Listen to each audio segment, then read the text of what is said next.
On a warm, bright Saturday morning, when sunlight washed over the quiet town of Ashbrook like golden paint, the Tanners had no idea their simple act of kindness would lead them into one of the most terrifying and heart-shaking moments of their lives. It all began when 12-year-old Nora Tanner spotted a strange, mud-covered dog standing motionless near the edge of Pinewood Trail. His fur was unlike anything she had seen, patchy in some areas, unnaturally thick in others, with deep scars cutting across his side as though he had survived battles no ordinary dog should have faced. His eyes held a haunted intelligence, one that made Nora's mother, Kira, pause with a chill while her husband, Rowan, felt an uneasy tug in his chest. Still, something about the dog's silent plea for safety made the family step forward rather than back away. They could not have predicted that by sunset, they would be sitting in an animal clinic with police officers surrounding them. If you believe in kindness, second chances, and rescuing innocent souls, please like, comment, share, and subscribe to our W Insights. Your support means the world and helps these stories reach more hearts. The dog, whom Nora gently named Bran, refused food at first, refused touch, and even refused to sleep unless he had a full view of every exit in the house. He paced silently during daylight and trembled in his dreams at night.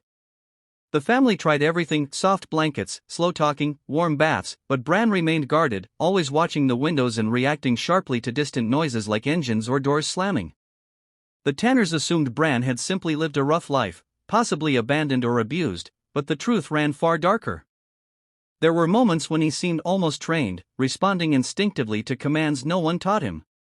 He sat before anyone entered a room, he froze whenever Rowan lifted an object that resembled a tool, and once, when a truck backfired outside, Bran sprinted to Nora and shielded her with his body as if protecting her from danger. These behaviors were strange, unsettling, yet heartbreakingly loyal. By midweek, Rowan insisted they take Bran to the vet for a full checkup, just to ensure his wounds weren't infected. The day was bright and clear, the kind where sunlight filters through trees and dances in warm patches on the ground as they drove to the Ashbrook Veterinary Center. But the moment Bran stepped inside the clinic, the atmosphere shifted.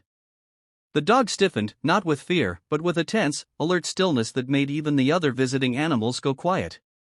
When Dr. Heron, the town's calm and gentle veterinarian, walked in and lifted Bran's fur to inspect the scars, his face drained of all color. He didn't blink. Didn't breathe. Then he whispered a single sentence that froze everyone in place: "Do not leave this building. I need to make a call." He stepped into the back room, shutting the door with trembling hands. Within minutes, police sirens echoed from outside. Officers rushed in, surrounding the clinic as though responding to a dangerous threat. The Tanners were stunned, frightened, unable to process what was happening. Nora held Bran tightly, her small fingers buried in his thick fur, unable to watch as officers approached. But Bran didn't growl, didn't pull away, he simply sat protectively in front of her, calm but ready, watching the officers as if he recognized every uniform in the room. When the police chief, a stern man named Callan Ward, entered the clinic, Dr. Heron finally spoke the truth. Bran wasn't an ordinary dog. He was a retired police canine trained for federal-level search operations, one who had vanished months earlier after his handler was attacked by an organized criminal group operating across state lines. Chief Ward explained that Bran had likely escaped during the chaos and fled far from his unit. The deep wounds across his body were from that night, and the strange, heightened reactions he showed all week were the result of trauma and training clashing together. Bran had survived alone for months, moving through forests and towns, staying hidden because the people responsible for the attack were still active and considered extremely dangerous. The police had searched everywhere, believing Bran was gone. And now here he was rescued by a family who had no idea they were sheltering a dog that criminals would do anything to recover or silence. The officers assured the Tanners that they were not in trouble, in fact, they had saved a hero. Bran had been a part of an ongoing investigation, and his survival opened new opportunities to track those who had harmed him and his handler. As Bran sat calmly beside Nora, Chief Ward knelt down, his eyes softening. He explained that Bran had lost more than humans ever understood, that he had seen violence few animals ever should. Yet here he was, gentle with a family who had shown him kindness without question. What shocked the family most was when Bran made the choice himself. When an officer called his former unit command, Bran didn't move. When the chief extended a hand, Bran stayed seated beside Nora, leaning slightly into her leg as if choosing his new home over everything else. After discussions, paperwork, and official evaluations, the police made a rare, extraordinary decision.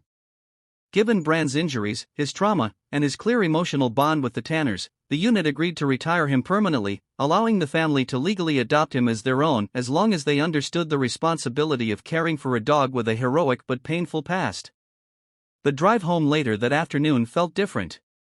The sun was still warm, but this time its light seemed to soften everything it touched. Bran lay quietly with his head on Nora's lap, his breathing steady for the first time since they found him. He wasn't just a strange dog anymore. He was a survivor. A protector. A friend who had finally found a place where he wasn't needed as a weapon or a shield, just as a family member who deserved love and healing.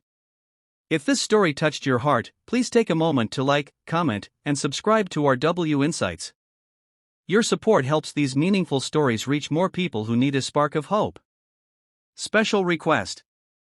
Please comment one word that describes how this story made you feel.